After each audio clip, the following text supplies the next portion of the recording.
écoutez sur les réseaux synchronisés de Radio Mali, il est 7 heures.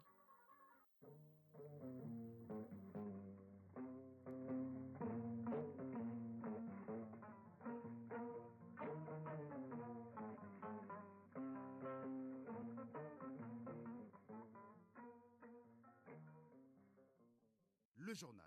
Barakissa Ouattara. Plan national de réponse à l'insécurité alimentaire, 34 000 tonnes de céréales seront distribuées gratuitement à plus d'1,8 million personnes en précarité. Les coups d'envoi été donnés hier à Nioro du Sahel par le président de la transition. Le mouton plus cher que jamais en cette veille de Tabaski. Le marché à bétail est pourtant suffisamment fourni. Les prix vont de 75 000 francs à 250 000 francs CFA, nous confie Bemba Sibi. Les pèlerins maliens entament aujourd'hui la phase décisive du Hajj. Ils quitteront ce soir la Mecque pour Mina. Les responsables de la filière gouvernementale et ceux des agences privées s'organisent pour que les uns et les autres puissent accomplir leurs devoirs religieux dans de bonnes conditions. Sport avec Aridou Matina, nous parlerons de football mais aussi de basketball, Coupe du Monde U17 en Espagne. Le Mali joue aujourd'hui en 8e de finale malgré la lourde défaite hier contre les États-Unis. La chronique environnement nous conduit en commune 6 du district de Bamako où le conseil communal vient de mettre en route un projet intitulé Les champions de l'environnement. L'initiative vise à assainir leur cadre de vie pour un mieux-être de la population. Voilà pour le sommaire. Mesdames et messieurs, bonjour et bienvenue dans la première édition de Mali Actualité. Je le disais à l'instant, le président de la transition, le colonel Assimi Goïta, a lancé hier à Nioro du Sahel le plan national de réponse à l'insécurité alimentaire. Il s'agit d'apporter une aide alimentaire à plus d'1,8 million personnes en précarité pendant la période de soudure. Ainsi, 34 000 tonnes de céréales leur seront distribuées gratuitement. La cérémonie s'est déroulée en présence du président du CNT, des membres du gouvernement, des partenaires techniques et financiers et plusieurs autres invités. Envoyés spéciaux, Siaka Kounati, Brima Koulibaly. Le lancement du plan national de réponse à l'insécurité alimentaire s'est déroulé en plusieurs actes. Le président de la transition a d'abord remis au gouverneur de Nioro du Sahel la décision de mise à disposition de sa région de 2452 tonnes de riz. Ensuite, il a donné le coup de clap pour le départ des 3 camions transportant les céréales et les 500 tonnes d'aliments bétail destinés à la commune urbaine de Nioro du Sahel. Une opération qui vient s'ajouter à d'autres initiatives visant à alléger les souffrances des habitants de la ville Lumière, s'est réjoui son maire Mohamed Mokhtar Diko. Aussi a-t-il exprimé sa gratitude au gouvernement et aux partenaires techniques et financiers qui accompagnent le commissariat à la sécurité alimentaire dans cette opération de distribution gratuite de 34 147 tonnes de riz à près d'1,8 million personnes, 5 000 tonnes d'aliments bétail et 500 tonnes d'aliments poissons sur l'ensemble du territoire national pendant 3 mois, la période de soudure couvrant les mois de juillet, août et septembre. Redouane Ag Mohamed Ali, commissaire à la sécurité alimentaire. Il faut saluer les efforts du gouvernement qui ont permis à ce jour de mobiliser un total notifié de 17 milliards 225 millions 673 202 francs CFA, dont 8 milliards 600 millions sur le budget de l'État et 8 milliards 625 millions 673 202 francs CFA au titre d'indemnisation d'assurance risque saisonnière souscrite par l'État malien auprès de la mutuelle panafricaine de gestion du risque. Il y a un gap de 30 000 tonnes à combler et le commissariat à la sécurité alimentaire compte beaucoup sur l'accompagnement des partenaires pour le faire. Les PTF se disent prêts à soutenir les efforts du gouvernement visant à briser le cercle vicieux de l'insécurité alimentaire. Bart Ouvry est leur porte-parole. Les partenaires techniques et financiers sont mobilisés aux côtés du commissariat à la sécurité alimentaire et contribuent au financement du plan national de réponse 2022. Une aide alimentaire de janvier à mai 2022 a été apportée à plus de 800 000 personnes, y compris presque 100 000 personnes déplacées internes. Cela représente 46% de la cible de 1,8 million de personnes. L'assistance à la soudure précoce a été faite essentiellement dans les régions de Ségou, Gao, Tombouctou et Mopti. Nous sommes à Nioro, donc parlons du Nioro, le Nioro du Sahel. Là, les opérations du plan national de réponse appuyés par le Programme alimentaire mondial, ont démarré depuis avril et ont déjà couvert plus de 25 000 bénéficiaires. Et d'ici juillet, presque 60 000 personnes seront aussi assistées. Le commissariat à la sécurité alimentaire travaille à la création d'une agence pour trouver une solution pérenne au problème de financement. Redouane Ag Mohamed Ali, commissaire à la sécurité alimentaire. La réforme entreprise dans le secteur de la sécurité alimentaire aboutira très prochainement, nous l'espérons bien, à la mise en place de l'Agence nationale de veille et d'alerte en sécurité alimentaire et nutritionnelle. En effet, la mise en place de cet organe est vitale pour assurer la cohérence, la surveillance et le suivi permanent de la situation alimentaire et nutritionnelle du pays. Aussi, l'avènement de cette agence pourrait apporter des solutions aux problèmes récurrents de financement des activités d'évaluation et de veille dans le secteur. Les gouverneurs des régions de Kaye et de Kita étaient eux aussi de la fête pour y recevoir leurs dotations en céréales et aliments bétail, des documents qui leur ont été remis soit par le président du CNT ou des membres du gouvernement ou encore l'ambassadeur des États-Unis. Enfin, le porte-parole des partenaires techniques et financiers, Bart Ouvry, estime que la levée des sanctions de la CEDEAO a permis au Mali de renouer le dialogue avec ses voisins. Il a salué les efforts de sécurisation du territoire national, du gouvernement et des femmes. Niro du Sahel, Chaka Konaté, Brima Koulibaly, avec la collaboration de Moussa Diakité pour l'ORTM. L'aide alimentaire aux personnes en précarité est un devoir régalien de l'État, conviction du président de la transition. Le colonel Assimi Goïta a beaucoup insisté sur la bonne gestion de ces stocks, instruisant au gouvernement de faire en sorte que cette aide arrive aux bénéficiaires. Il salue d'abord la résilience des Maliens face aux sanctions de la CEDEAO qui viennent d'être levées, des propos recueillis par nos envoyés spéciaux Siaka Konaté et Brima Koulibaly. Je tiens à remercier et à féliciter la grande mobilisation des populations de Nioro du Sahel. Aussi à féliciter la résilience des populations face aux sanctions de la CEDEAO qui viennent d'être levées pour la défense des intérêts du peuple malien. Et cela dit, je me réjouis d'être parmi vous de présider le lancement du plan national de réponse à l'insécurité alimentaire et nutritionnelle pour la période de 2022. Et cette opération de distribution gratuite des céréales et d'aliments de bétail vise à renforcer la résilience des populations les plus vulnérables à l'insécurité alimentaire, et sachant bien que les causes sont entre autres les aléas climatiques, mais aussi les conflits intercommunautaires. Donc l'assistance humanitaire à nos populations est un devoir régalien pour les autorités de la transition, et cela va se faire en tout temps, en tout lieu et en toutes circonstances. Aussi, j'instruis au gouvernement de veiller à une gestion rigoureuse de ces stocks afin que ces stocks puissent arriver à destination jusqu'aux ayants droit. Aussi, je tiens à remercier nos partenaires techniques et financiers qui ont effectué le déplacement jusqu'ici à Nioro du Sahel, mais aussi de saluer leur appui constant en faveur de la population du Mali en cette période difficile. Et je ne saurais terminer avant de remercier l'ensemble des populations du Mali et tous les amis du Mali qui ont soutenu le Mali pendant cette période difficile. Et j'aurai l'occasion de m'adresser solennellement pour remercier le peuple malien et l'ensemble de ses amis. Le message que j'ai lancé, c'est un message de l'union sacrée autour du Mali. Les défis sont énormes, mais déjà la voie est déjà tracée. Nous sommes tournés vers l'avenir. Nous allons procéder aux réformes politiques et institutionnelles et pour l'organisation des élections libres et crédibles et transparentes, tout en améliorant la sécurité sur l'ensemble du territoire national. Je le disais dans le sommaire, le marché à bétail est suffisamment fourni à quelques jours de la fête de Tabaski, mais l'achat de moutons semble être le parcours du combattant. Les clients ont du mal à avoir une bête à hauteur de souhait. Les prix, qui vont de 75 000 à 250 000 francs CFA, sont élevés par rapport aux moutons proposés selon certains clients. Cette situation s'explique entre autres par la cherté de l'aliment bétail, lancent de leur côté les vendeurs. Voyons tout cela dans ce reportage de Bemba Sibi.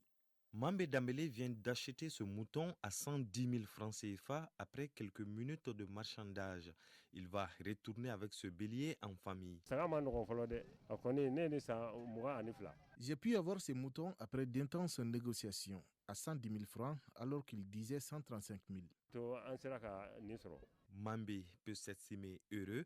De nombreux clients potentiels tournent de parc en parc sans trouver de moutons à hauteur de satisfaction, à l'image de cette dame envoyée par son mari à la recherche de moutons.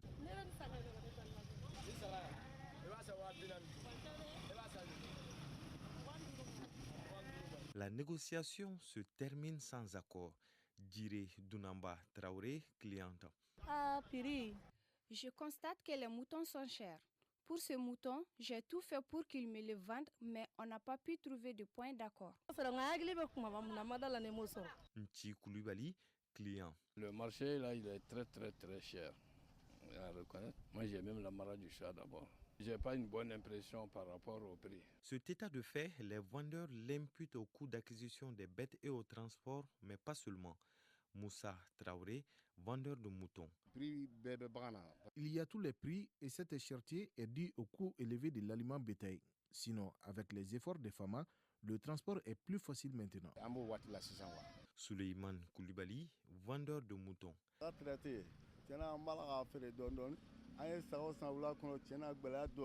La cherté des moutons est liée parfois à l'acquisition des animaux. C'est ce que les clients n'arrivent pas à comprendre. À l'orée de la fête de l'Eid el-Kébir, le marché à bétail est suffisamment fourni. Les clients sont au rendez-vous, mais la vente reste timide en raison du prix des moutons élevé selon les clients rencontrés. Les pèlerins maliens en Arabie Saoudite se préparent pour la phase rituelle ou l'étape décisive du Hajj. Les responsables de la filière gouvernementale et ceux des agences privées s'organisent pour que les uns et les autres puissent accomplir leurs devoirs religieux dans de bonnes conditions. À partir de ce mercredi, tous les pèlerins quitteront la Mecque pour Mina. Envoyés spéciaux Mahamadou Kone, Mamadou Sidibé et Saïd Mohamed Lamine Diarra. C'est la dernière ligne droite pour le Hajj 2022 en Arabie Saoudite. Les structures d'encadrement étatiques et privées sont à pied d'œuvre pour le transfert de l'ensemble des pèlerins maliens de la Mecque à Mina pour entamer la phase la plus importante du pèlerinage. Abdul Fattah Sissé, délégué général du pèlerinage. On va quitter ici mercredi à partir de 20h. Les pèlerins vont commencer à quitter petit à petit sur le site de Mina. Jeudi 8 à Mina. À partir de 20h, on va faire déplacer l'ensemble des pèlerins sur le site de Arafat. Donc vendredi matin, on va trouver l'ensemble des pèlerins sur le site de Arafat. Donc ils vont passer la journée de vendredi qui est la journée de Arafat. Jusqu'au petit soir, la journée de Arafat est finie, on va s'acheminer vers Muzdalifa. Et passe la nuit à Muzdalifa et le retour maintenant à Mina. Ça, c'est la fin du pèlerinage, Inch'Allah. Du côté des privés, les mêmes démarches sont en cours avec comme objectif de mieux préparer les pèlerins. Drissa Haidara de l'agence Oumoul Koura. Il y a toutes sortes de systèmes. Il y a c'est par presse. Souvent, on fait passer le message par causerie de bas, on fait passer par message et par groupe. Parce que c'est le vrai rite qui va commencer à partir de jeudi. Donc il faut les préparer psychologiquement, physiquement. C'est à Mina que commence l'étape la plus éprouvante pour les pèlerins. Yaya Toumani Traoré de l'agence Danaya Voyage. Comme toute activité, surtout le voyage à la Mecque, ce n'est pas du tout facile. C'est des difficultés connues et que le prophète même, paix et salut sur lui, a affrontées. Et vraiment, je suis sûr et certain que ce n'est pas des difficultés en tant que telles. On les surmonte avec le dévouement, le courage qu'on a. La plupart des pèlerins maliens, étatiques et privés, iront à Mina avec des connaissances de base, puisque ayant bénéficié déjà d'une série de formations à la maison du Hajj à Bamako avant leur départ pour l'Arabie Saoudite. La Mecque, Mahamadou Kone, Mamadou Sidibé et Saïd Mohamed Lamine Diarra avec la collaboration de Mohamed Belko Diko pour l'ORTM. Actualité à l'international, l'ancien président du Burkina Faso, Blaise Compaoré, est attendu dans les prochains jours à Ouagadougou après son exil en Côte d'Ivoire depuis son renversement en 2014. Jugé en son absence lors du procès des assassins de Thomas Sankara, il doit notamment rencontrer le président, le lieutenant-colonel Paul-Henri Sandaogo Damiba. Au Kenya, un sommet de l'IGAD, l'autorité est-africaine pour le développement, s'est tenu hier à Nairobi afin de discuter paix et sécurité dans la région. Uhuru Kenyatta et le général Abdel Fattah al-Burhan, qui dirige l'État soudanais depuis son coup d'État le 25 octobre, étaient présents. Le premier ministre éthiopien et le président djiboutien ont aussi fait le déplacement. Le dernier sommet datait d'il y a 18 mois alors que la région fait face à de nombreuses crises. La semaine dernière a vu une escalade des tensions entre l'Éthiopie et le Soudan autour de la zone frontalière contestée d'Al-Fashaga. Les deux dirigeants se sont rencontrés concentrés en marge du sommet.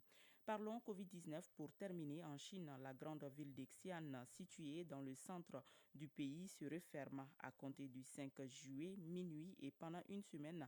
Les lieux publics, les écoles, les lieux de culte, les musées, les marchés resteront fermés. 18 cas Omicron ont été rapportés depuis samedi, dont des infections au sous-variant BA5 extrêmement transmissible. Mali Actualité, il est 7h passées des 15 minutes.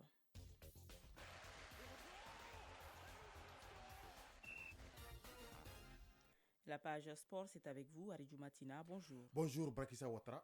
Football, championnat national, l'avant-dernière journée a débuté hier avec 3 rencontres. Oui, les 3 premières affiches de cette 33e et avant-dernière journée se sont déroulées à Bamako. Au stade Mamadou Konaté, l'Afia Football Club El-Siba a assuré son maintien en première division suite à sa victoire 2-0 face à l'AS Douane de Sikasso déjà relégué. Au stade Omnisport Modibo Keita, l'AS Police a battu l'USFAS 2-0 et a aussi assuré son maintien avec 42 points. Également sous pression lors de cette 33e journée, Black Star de Badalabougou qui s'est offert une bouffée d'oxygène en s'imposant 1-0 devant Yélé Olympique. Il y aura cet après-midi 4 rencontres. Akita à 16h. Le Sekita reçoit l'association sportive de Korofina.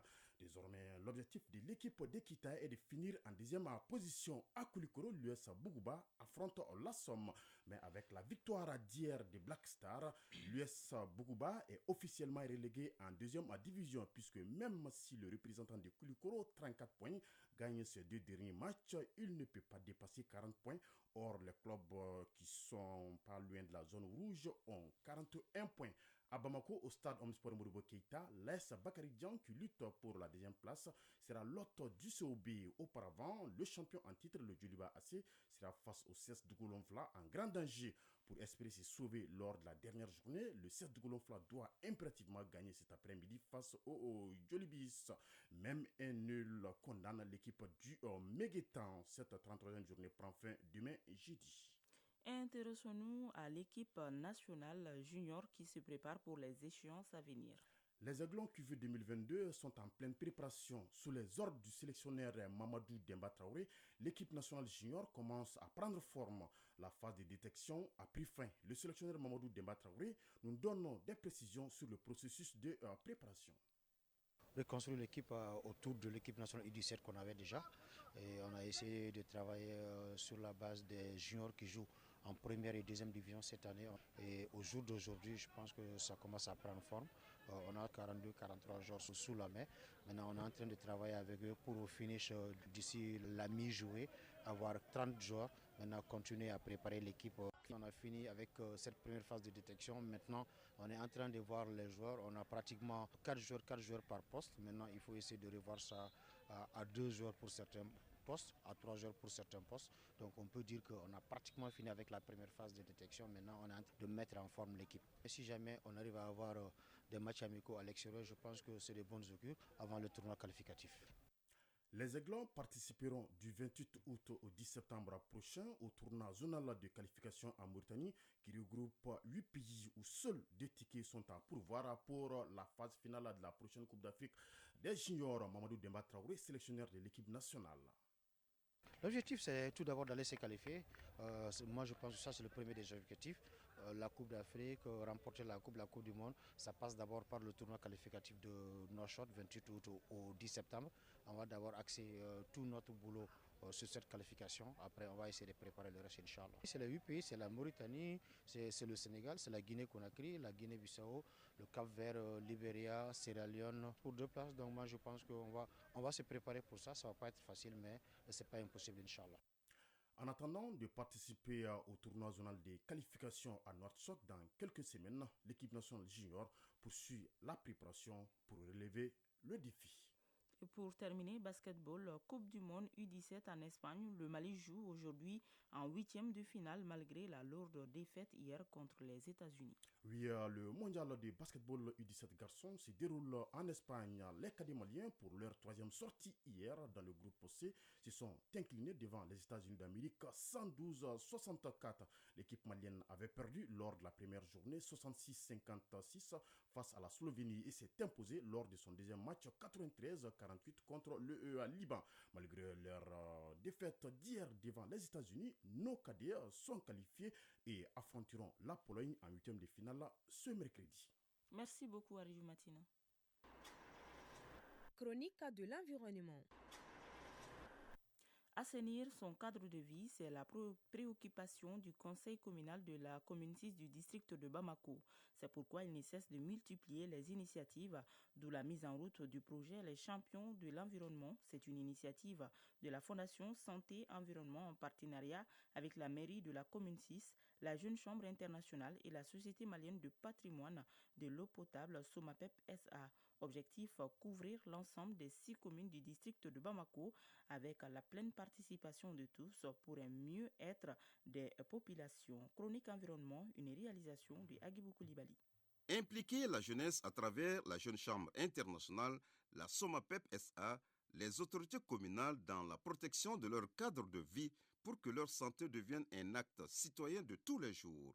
C'est l'ambition affichée par le projet Les Champions de l'environnement. Abdoulaye Chaba Sangaré, représentant de la Fondation Santé Environnement. Ce geste pour accompagner la jeunesse dans l'assainissement de notre environnement. Vous savez que la santé de l'homme dépend à plus de 60% de la qualité de son environnement. Si demain nous n'avons pas d'eau souillée, si demain nous n'avons pas d'ordures autour de nous, il y a beaucoup de chances que nous nous sentions mieux. Et ceci va amener obligatoirement des économies. Ce que nous ne dépenserons pas dans la santé, on pourra l'utiliser pour mieux habiller les enfants, pour mieux les scolariser et même pour réaliser des choses pour nos familles. Ce projet revêt une importance particulière pour la Somapep SA car qui parle d'assainissement parle forcément de l'eau et la structure est prête à appuyer cette initiative. Bakary Koulibaly, directeur général de la Somapep SA. Le sujet traité au niveau de la Fondation, c'est un sujet capital. Aujourd'hui, nous allons aider ce projet, les champions de l'environnement, pour qu'on puisse protéger la ressource qui est commune à tous les Maliens. Et nous sommes soucieux de ça. Dès que l'eau est polluée, le traitement devient difficile. Donc mieux vaut prévenir que de guérir. Doukouré Aïssata Cheksila, représentante du ministre de l'Environnement, de l'Assainissement et du Développement durable. J'aimerais ici montrer toute ma satisfaction quand la Fondation Santé Environnement a convié le département au lancement de ce projet Champion de l'environnement. Oui, satisfaite de voir que la vision que porte le ministère est partagée par cette fondation. Comprenez par là que nous souhaitons voir chaque citoyen responsable de la propriété de sa maison, de sa rue, de son quartier, de sa commune et voire de notre cher Maliba. Le projet Champion de l'environnement vise à mobiliser chaque dernier samedi la population malienne à la salubrité. Cela ne pourra que contribuer aux objectifs du département. Les organisateurs ont mis à profit ce lancement pour remettre des kits d'assainissement aux associations de femmes qui se sont distinguées dans l'assainissement, puis procéder à des plantations d'arbres. Vous pouvez retrouver cette édition sur nos plateformes digitales. Une édition mise en ligne par Tamsir Diabaté, réalisée et coordonnée par Brahma Traoré. À la mise en onde Mamadou Bédialo, c'est une présentation de Baraki Sawatara. Merci à vous de l'avoir suivi. À 13h, vous serez en compagnie de Tenemba Monekata pour l'édition de la mi-journée. D'ici là, vous pourrez suivre juste après la météo, ensuite les avis et communiqués avec Doudou Tembeli. Au revoir.